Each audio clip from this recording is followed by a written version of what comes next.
Hello friends, welcome to our YouTube channel. पिछली video में हमने male reproductive system in humans की बात की थी। उसके अंदर मैंने आपको मेल रिप्रोडक्टिव ऑर्गन समझाया था और ये बताया था कि उसके अंदर क्या क्या होता है और क्या कौन कौन से ऑर्गन्स होते हैं, उन सबका क्या क्या फंक्शन होता है, स्पर्म फॉर्मेशन कैसे होता है। ठीक है, अब इस वीडियो में हम फीमेल रिप्रोडक्टिव सिस्टम के बारे में पढ़ने वाले हैं जो कि ह्यूमंस के अंदर पाया जाता है। उसका स्ट्रक्चर कुछ इस तरीके से होता है। अब इसमें मैं आपको ये बताऊंगी कि इसके अंदर क्या क्या ऑर्गन्स होते हैं, उनका फंक्शन कैसे होता है। जो मेल वाला था उसमें मैंने आपको बताया कि स्पर्म फॉर्मेशन कैसे होती है। तो ऑब्वियस सी बात है कि फीमेल रिप्रोडक्टिव सिस्टम में हम ये समझेंगे कि ओवा जो है वो कहाँ से रिलीज होता है और किस तरीके से फर्टिलाइजेशन होता है। ठीक है, तो चलिए स्टार्ट करते हैं। ये देखिए, ये फीमेल रिप्रोडक्टिव सिस्टम है। इसका जो शेप है वो एक मटर के दाने जितना शेप हमारी बॉडी के अंदर होता है। ये आपको काफी बड़ा दिख रहा है, शेप ऐसा ही होता है, लेकिन आप समझ सकते हैं कि जो मटर का दाना है वो कितना भारी होता है, आपको पता ही है। ठीक है, तो चलिए स्टार्ट करते हैं। ये देखिए, ये फीमेल रिप्रोडक्टिव सिस्टम है। इसका जो ये अपर पार्ट है इसको फंडस बोलते हैं या बॉडी भी बोल सकते हैं। ठीक है, कुछ नहीं होता, यहाँ पर सिर्फ मस्कुलर लेयर होती है। ठीक है, उसके बाद देखिए, ये जो आपको हैंड लाइक कुछ दिख रहा है, हाथ जैसा, इसको ओविडक्ट कहा जाता है या फिर फैलोपियन ट्यूब कहा जाता है। ठीक है, अब ये हैंड जहां पर खत्म हो रहा है वहां पर कुछ फिंगर लाइक प्रोजेक्शंस हैं, उसको फिम्ब्रिये कहते हैं। ठीक है, ये देखिए, ये ओवरी का स्ट्रक्चर है। ये जो है ओवरी का फीमेल रिप्रोडक्टिव ऑर्गन में बहुत ही ज्यादा मेजर फंक्शन है। ठीक है, इसमें जो है ये ओवरी ये एग रिलीज करती है। क्या रिलीज करती है? एग रिलीज करती है। और वो एग क्या होता है? ओवा होता है। ठीक है, जब वो ओवा इसके अंदर बनता है और फिर वो जब रिलीज होता है तो जो फिम्ब्रिये होता है वो क्या करता है? एग को कैच करता है। क्या करता है? एग को कैच करता है। फिम्ब्रिये का फंक्शन है एग को कैच करना, और एग को कैच करके ये फिर एग कहाँ चली जाती है? फैलोपियन ट्यूब के अंदर। ठीक है, उसके बाद देखते हैं, ये यूट्रस है। ठीक है, ये यूट्रस है, ये मेन पार्ट है। यहीं पर बेबी जब इम्प्लांट होता है तो यहीं पे इम्प्लांट होता है। ठीक है, ये देखिए, ये यूट्रस है। यूट्रस से थोड़ा नीचे आते तो इसको सर्विक्स बोलते हैं। ठीक है, और ये उसके नीचे आएंगे तो इसको वैजिना बोलते हैं। इसी के थ्रू हम यूरिनेशन करते हैं। ओके, अब चलिए ये पढ़ते हैं। आपने ये तो पढ़ लिया कि जो फीमेल रिप्रोडक्टिव सिस्टम होता है वो कैसा दिखता है, उसके अंदर क्या क्या काम होते हैं। लेकिन अब मैं आपको ये बताऊंगी कि फीमेल रिप्रोडक्टिव सिस्टम में जब स्पर्म की एंट्री होती है तो फर्टिलाइजेशन कहाँ पर होता है और किस तरीके से होता है। ठीक है, चलिए फिर शुरू करते हैं। तो ये देखिए, ये फीमेल रिप्रोडक्टिव सिस्टम का एक स्ट्रक्चर है। ठीक है, ये देखिए, ये जो है ये स्पर्म की एंट्री हो रही है यहाँ पर वैजिना के through. Sperm entry through vagina. Vagina से क्या होता है? स्पर्म एंटर करता है कहाँ? सर्विक्स के अंदर, और सर्विक्स के थ्रू कहाँ जाता है? बॉडी में, इसको यूट्रस में।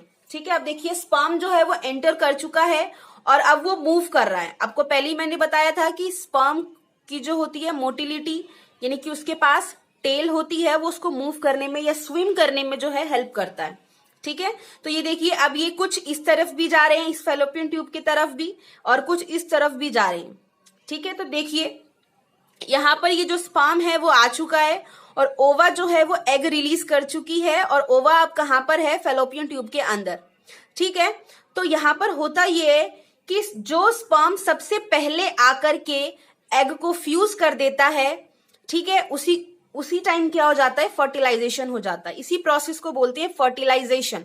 और जब एक स्पर्म एग को फ्यूज कर चुका है उसके बाद कितने भी स्पर्म्स आ जाएं वो फ्यूज नहीं कर सकते एग को। ये बहुत इंपॉर्टेंट बात है, ये आपको ध्यान में रखनी है। ये देखिए, ये जो यहाँ पर मैंने लिखा है कि जो ओवरी है वो एग रिलीज कर चुकी है। ठीक है, उसके बाद यहाँ पर एग और ये स्पर्म, जब इन दोनों का यहाँ पर फ्यूजन हो जाएगा तो क्या बन जाएगा? यहाँ पर फर्टिलाइजेशन प्रोसेस हो जाएगा और उसके बाद क्या बनेगा? जाइगोट। ठीक है, ये जो आपको ब्लू से कुछ कलर से दिख रहा है इसको soft and thick lining of uterus कहते हैं। ठीक है, ये आप हायर क्लासेस में पढ़ेंगे कि यूट्रस के अंदर बहुत सारी वॉल्स होती हैं। ठीक है, तो इसको आप soft thick lining of uterus भी कह सकते हैं या फिर एंडोमेट्रियल वॉल भी कह सकते हैं। ठीक है, उसके बाद देखिए, इस तरफ ये लिखा हुआ है कि स्पर्म जो है वो स्विम कर रहा है through uterus into the oviduct. Uterus के थ्रू वो ओविडक्ट के अंदर जा रहा है स्पर्म, और स्पर्म की एंट्री कहाँ हो रही है, वैजिना से। आपको समझ आ गया कि फर्टिलाइजेशन कैसे होता है, जब स्पर्म वैजिना के थ्रू एंटर करता है और ओविडक्ट में जाता है, और एग जो है ओवरी से रिलीज हो चुका है, वो अब कहाँ पे है, फैलोपियन ट्यूब में। जो स्पर्म सबसे पहले आएगा और एग को फ्यूज कर देगा, तभी फर्टिलाइजेशन हो जाएगा और जाइगोट बन जाएगा। ठीक है, अब जाइगोट तो बन गया, उसके बाद क्या होता है, इम्प्लांटेशन। इम्प्लांटेशन का मतलब अभी आपको समझ आ जाएगा। देखिए दूसरे स्ट्रक्चर को देखिए, ये भी ओवरी का स्ट्रक्चर है, फीमेल रिप्रोडक्टिव ऑर्गन का स्ट्रक्चर है। उसमें देखिए कि ये जो इसकी वॉल्स हैं, अब यहाँ पर देखिए जाइगोट बन चुका है। ठीक है, जाइगोट जो है वो बन चुका है। अब जाइगोट जो है वो फैलोपियन ट्यूब के थ्रू यूटेरस में आएगा। ठीक है, तो देखिए कैसे आएगा, पहले जाइगोट है, फिर वो और डिवाइड होता है, फिर और फर्दर डिवाइड होता है, फिर उसके अंदर बहुत सारे सेल्स आ जाते हैं। ये भी आप फर्दर क्लासेस में पढ़ेंगे कि जो जाइगोट है वो यहाँ पर माइटोसिस डिवीजन से क्या हो रहा है, डिवाइड होता है। उसके अंदर 1 से 2 सेल बनते हैं, 2 से 3, 3 से 4। ठीक है, इस तरीके से जो है सेल्स जो हैं वो बढ़ते जाते हैं, और एक टाइम पर ऐसा आता है जहां पर वो क्या बनता है, देखिए लिखा हुआ है कि a ball of hundreds of cell is formed. यहां पर क्या है, अब वो 100 या थाउजेंड्स ऑफ सेल से जो है एक बॉल बन जाती है, जिसको हम अब एम्ब्रियो बोलेंगे। ठीक है, तो उसको अब हम क्या बोलते हैं, तो आपको ये ध्यान रखना है कि फर्टिलाइजेशन के बाद जाइगोट बनता है, और जाइगोट से फर्दर डिवाइड होकर के क्या बनता है, एम्ब्रियो। ठीक है, अब एम्ब्रियो जो है वो क्या करता है, इसकी जो वॉल होती है, जो मैंने आपको यहां पर बताई थी, थिक लाइनिंग जो वॉल होती है, उसके अंदर आकर के इम्प्लांट हो जाती है, जुड़ जाती है, उस वॉल के साथ स्टिक हो जाती है, चिपक जाती है। ठीक है, embryo get embedded in the lining of uterus. अब वो क्या हो चुकी है, उसकी वॉल के अंदर एकदम स्टक हो चुकी है। इस प्रोसेस को क्या बोलते हैं, इम्प्लांटेशन। इम्प्लांटेशन समझ आ गया आपको कि इम्प्लांटेशन का मतलब होता है कि जब एम्ब्रियो एंडोमेट्रियल वॉल या फिर थिक लाइनिंग ऑफ यूट्रस में आकर के एम्बेडेड हो जाता है, तो उसको बोलते हैं इम्प्लांटेशन।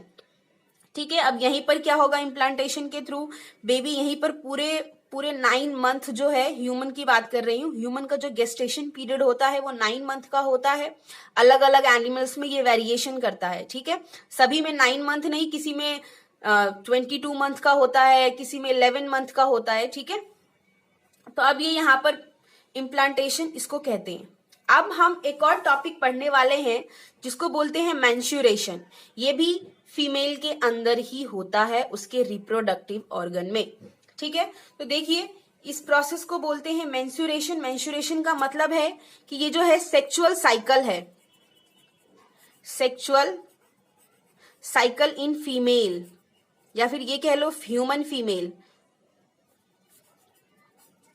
ठीक है, तो इसमें आप देख रहे हैं मेंस्ट्रुएशन जो होता है उसको सेक्सुअल साइकिल इन फीमेल कहते हैं। इसमें देखिए कि ये भी इस एक रिप्रोडक्टिव ऑर्गन का स्ट्रक्चर है, फीमेल रिप्रोडक्टिव ऑर्गन का। ठीक है, देखिए फीमेल रिप्रोडक्टिव ऑर्गन का स्ट्रक्चर है, ये आपको बताया मैंने कि इसको एंडोमेट्रियल वॉल भी कह सकते हैं या फिर थिक लाइनिंग ऑफ यूट्रस भी कह सकते हैं। तो इसमें होता ये है कि अगर अच्छा, एक और बात ध्यान रखना है आपको कि मेंस्ट्रुएशन जो है वो स्टार्ट होता है at the age of puberty. At the age of puberty यानी कि 10 to 12 ईयर्स में स्टार्ट हो जाता है ये गर्ल्स के अंदर, ये मेल में नहीं होता। मैंने पहले ही बताया है कि ये सेक्सुअल साइकिल इन फीमेल है।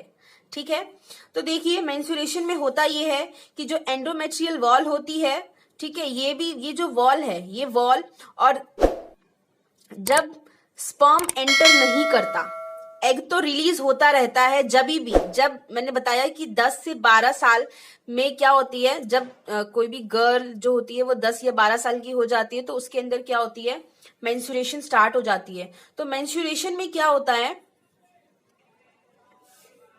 एग तो रिलीज होता रहता है। ठीक है, एवरी मंथ जो है एग रिलीज होता है, दोनों ही ओवरी रिलीज करते हैं। अगर इस महीने ये ओवरी रिलीज कर रही है तो अगले महीने ये ओवरी रिलीज करेगी। ठीक है, तो इस तरीके से इसके अंदर जो है ओवरीज जो है एग रिलीज करती हैं। अब एग जो है वो इसमें आ चुका है, किसमें आ चुका है, फैलोपियन ट्यूब के अंदर।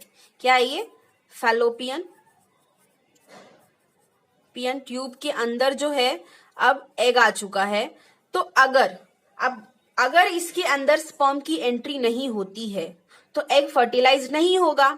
जैसा कि हम जानते हैं कि 10 to 12 एज में किसी के भी वैजिना में स्पर्म एंटर नहीं होता। तो स्पर्म जब एंटर नहीं होता है तो क्या होता है, एग फर्टिलाइज नहीं होता। तो अगर एग फर्टिलाइज नहीं होगा तो उस एग का होगा क्या, है ना। तो एग जो है अब वो धीरे धीरे यहाँ फैलोपियन ट्यूब से क्या होती है, यूट्रस में आ जाती है, लेकिन वहां तक भी उसको कोई स्पर्म नहीं मिलता।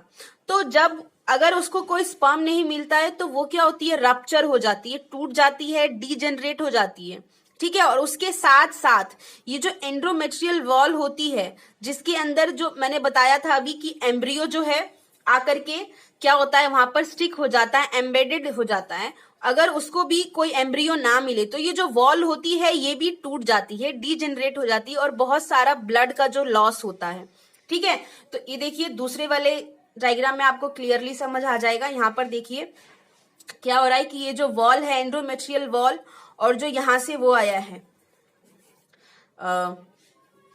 ओवा, अनफर्टिलाइज्ड एग, वो भी क्या होगा, वो भी टूट जाएगा। और ये दोनों ही क्या होंगे, टूट करके बहुत सारी ब्लीडिंग होगी। इसी को बोलते हैं मेंस्ट्रुएशन प्रोसेस, या फिर आप इसको कॉमनली पीरियड्स भी कह सकते हैं, ठीक है। ह्यूमंस के अंदर जो ये साइकिल होती है, ह्यूमन फीमेल के अंदर जो ये साइकिल होती है वो हर 28 डेज पे रिपीट होती रहती है, ठीक है।